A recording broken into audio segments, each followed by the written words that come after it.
Instead of saying businessman, kasi naka-identify lang sa lalaki, businessman. Instead of saying businessman, magiging bias-free ka or walang discrimination kung tatawagin mo business executive or entrepreneur.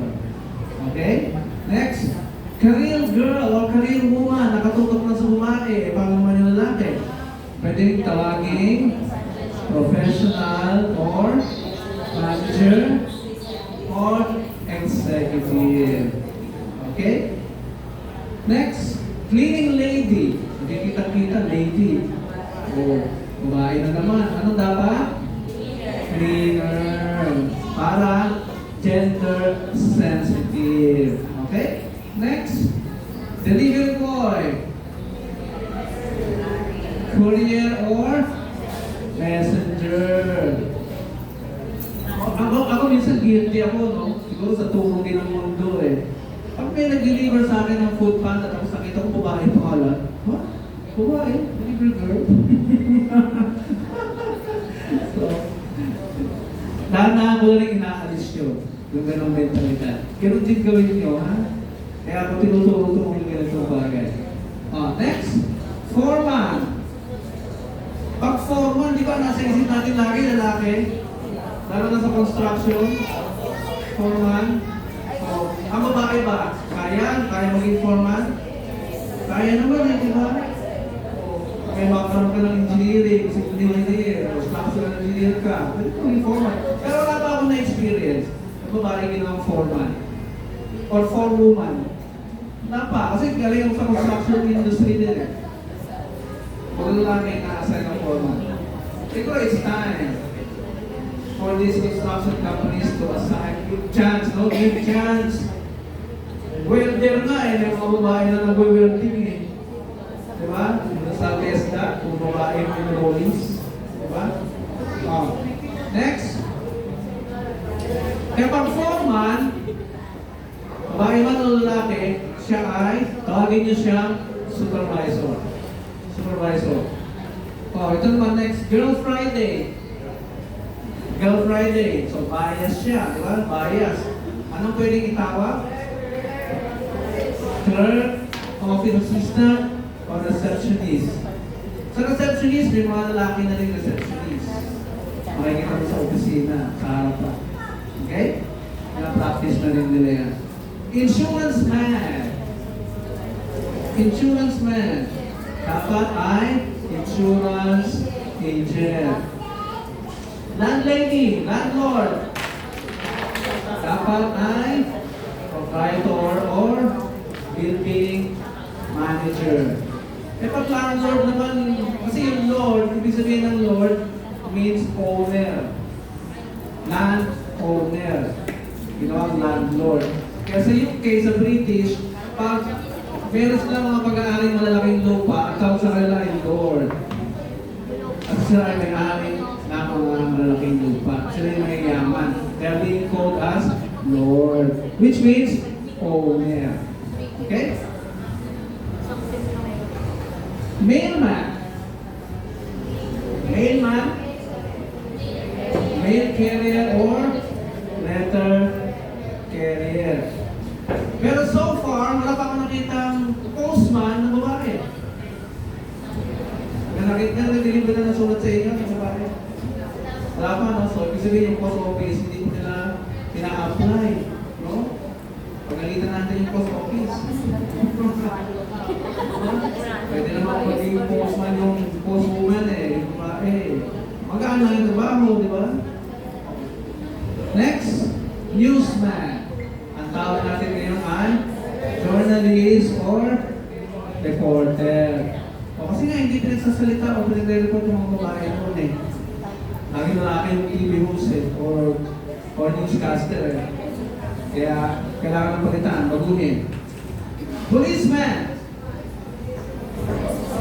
Police officer. Okay? Ang babae or lalaki. Police officer natin sa katawagin. Repairman. Katawa ko bigla, ano? Nagkaroon ng repairer. Ngayon ko lang narinig yung ganyan. Preparer eh. Or, technician. Sales lady. Salesman. Sales clerk. Sales rep. Sales agent. Okay? Ibig sabihin, hindi na siya bias. Okay? It applies to both the male and the female na or the other sex or genders. Next, serviceman. Magiging service representative. Steward, stewardess. Oh, flight attendant. Dahil meron ng mga lalaking FA, flight attendant. Di ba, kung sumakay ka ng aeroplano, ate, yan ay naka-identify lang sa mga babae. Next, waitress. Waiter or server. Ibig sabihin, kahit babae, pwede tawagin ng waiter. Hindi na siya bias. Okay? Kasi pag waitress, babae talaga. Kaya nga yung mga artista din, ang tawag sa kanila, actor lahat. Mga babae o lalaki, actor na. Wala nang actress. Actor na sila lahat. Babae mga lalaki. Workman, worker. Tandaan niyan ha, mamaya may exercises tayo dyan. Kaya ay tungkol sa mga trabaho. How about doon sa role? Yung mga roles naman natin. Alumni, graduates. Okay, di ba? I am an alumni of Arellano University. Ngayon ay graduate na. I'm a graduate of certain school. Chairman or chairwoman, chair or chairperson. Okay? Si chairperson, pag babae nakaupo, chairperson pa rin. Pakalimutan. Okay? Committee man or committee woman, committee member. How about corporate wife? Corporate spouse. Faculty wife. Faculty spouse. Kapag freshman, dahan-dahan na ngayon inaalis. Pero yung mga school pa rin na gumagamit ng, are you a freshman? Oo, are you a sophomore? Pero para mas clear, specific, first year student. Okay? Frontman. Front or figurehead? Very simple. Front or figurehead? Hostess. Host. Ano yung naituro sa atin dati na meaning ng hostess? Diba? Diba? Hostess yung kumain yan eh. Diba ganun tayo? Pumapasok na sa bar, hostess na. Prostitute na. Diba? So, pinapalitan yan. Host na lang. Housewife or house husband? Homemaker. So, kung sino man yan nasa bahay, homemaker, babae man yan o lalaki. Okay? Clear? Middleman or middleman, magiging go-between. Man and wife. Husband and wife. Ombudsman. Ombudsman. Trouble shooter. Kasi merong man eh. So para ma-apply din sa babae, trouble shooter. Self-made man. Self-made person or entrepreneur. Spokesman. Or representative. O nakukuha niyo na ha? Malinaw na. Next naman, pagtungkol naman sa group references. Pag-grupo naman, brotherhood, magiging kinship or community. Ha? Instead of sabihin brotherhood, siyempre pag narinig mo yung brothers, ha? Puro lalaki lang yan. Eh may babaeng member. Siya ay magiging kinship na community. Common man, common person, average person. Countryman. compatriot na. Fatherland, native land. Fellowship, camaraderie. Okay? Yun na yung new normal na word, camaraderie. Forefathers, ancestors, forebears. Fraternal, warm, intimate. Na marinig ko yan sa mga fraternity, my fraternal brother. My fraternal sister. So ito ngayon, camaraderie na. Okay? Or warm or intimate na. Frenchman, the French. Parang sa ibang bansa din, instead of Americans, ano tatawag sa Americans? Para ma-apply din sa babae, you're a citizen. Diba? You're a citizen. Ako nga minsan nalilito ko eh. Filipinos, pag babae, ano malalagay ko? Filipino pa rin. Ano malalagay nyo? Pag babae, Pilipinas. Filipino pa din. Huwag naman ito. Ha? Filipino pa din. Man or mankind? Siya ay magiging humankind, humanity, humans. Mother tongue. Native language na. Ha? O, yung mga forms na pinipilipan niyo ngayon, ang nakalagay na ngayon ay native language, wala kang mababasa ng mother tongue. O, diba? Natin meron. Rights of man. Rights of civilization. Kasi kasama naman talaga yung babae sa pag-rise ng civilization. Kinikilala yung role na ngayon ng mga kababaihan. Okay? Thinking man. Thinking person, thinker, intellectual. Okay? Working man, working woman, ay tatawagin na ngayon wage earner or taxpayer. So, natin na maintindihan, ha? Okay, next. Tungkol naman sa other stereotypes. Ano meaning ng stereotype pala? By the way, ano meaning ng stereotype? Ano nakakaintindi nyo? Ito yung tinuro ng kultura. Stereotype. Na pag lalaki, ikaw yung nagtatrabaho, babae sa bahay ka na. Stereotype yung tawag doon. Okay? So, pag other stereotypes, king size. Jumbo or gigantic. Kasi sa hotel, di ba, may queen size. Ibig sabihin yung king size, mas malaki. Makama? Di ba? Kaya huwag na natin guluhin. Kaya natin yung jumbo or gigantic. Kingmaker. Power behind the throne. Mas mahaba nga lang. No? Power behind the throne. May question ka? Nalilito ka?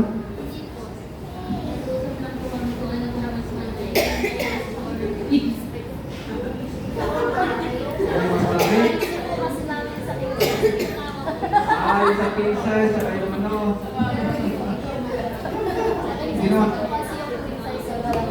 Ginawa na siyang jumbo, nasa isip ko na hotdog. Di ba? Ginagamit lagi ng pure foods yung jumbo, hotdog. O lady, magiging woman. Specific na. Ladylike, courteous, cultured. Parang babae siya kumilos. Ang tawag na natin ay courteous or cultured. Like a man. Resolutely or bravely. Kahit paano lalaki siya kumilos. Tawagin natin siya resolutely or bravely. Maiden name. Birth name na ang tawag. Ito ay referring before sa apelido ng babae bago siya mag-asawa. Diba? So ngayon ay magiging birth name na. Ano yung birth name nyo? O di sasabihin niya, isasagot niya. Hindi yung pangalan niya ng pagkadalaga. Okay? Anong birth name? Maiden voyage. Maiden voyage is now first voyage. Man as verb means or now is stop or run. Man enough. Strong enough. Pwede rin applicable sa babae, di ba? He's strong enough, girl. Okay. Oh. Manhood. Manhood. Manly. Strong or mature. Manpower. Human resources. Master. As noun. Owner, expert, chief, or superior. Master sa verb, naman, yung minamaster, yung kilos, gawa, yun ang verb. Minamaster means learn, succeed at, or overcome. Master, adjective na, huwag natin adjective, ito ay, what? Pang-uri, galing, nakalawin girl, kanyang ba? So, pang-uri. Ngayon ay, expert na, gifted, or accomplished. Master of ceremonies, host, MC, moderator, convener.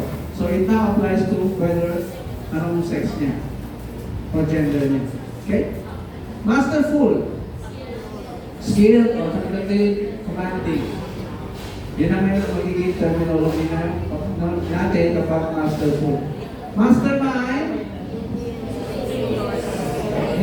now is genius, creator, instigator.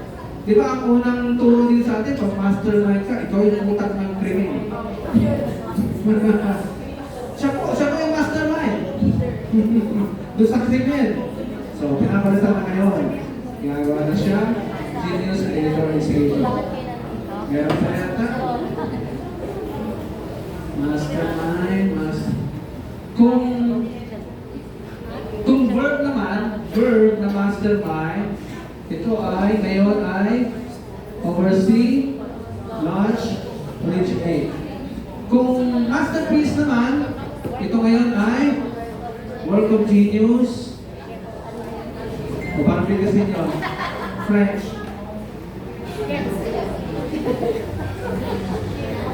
Okay, hula ako lang. Chef d'oeuvre. Chef d'oeuvre. French. Okay? Master plan. Ito ang tawag na ngayon ay comprehensive plan. Vision. Master stroke. Trump card, stroke of genius. Money. Artificial, synthetic, or machine-made. Kasi meron naman talagang woman-made. No? Eh kasi nga before, talagang whatever you say, concerning man, it applies to the woman also. Pero mas kinlang-laro na ngayon sa atin. Ngayong panahon na ito. Okay?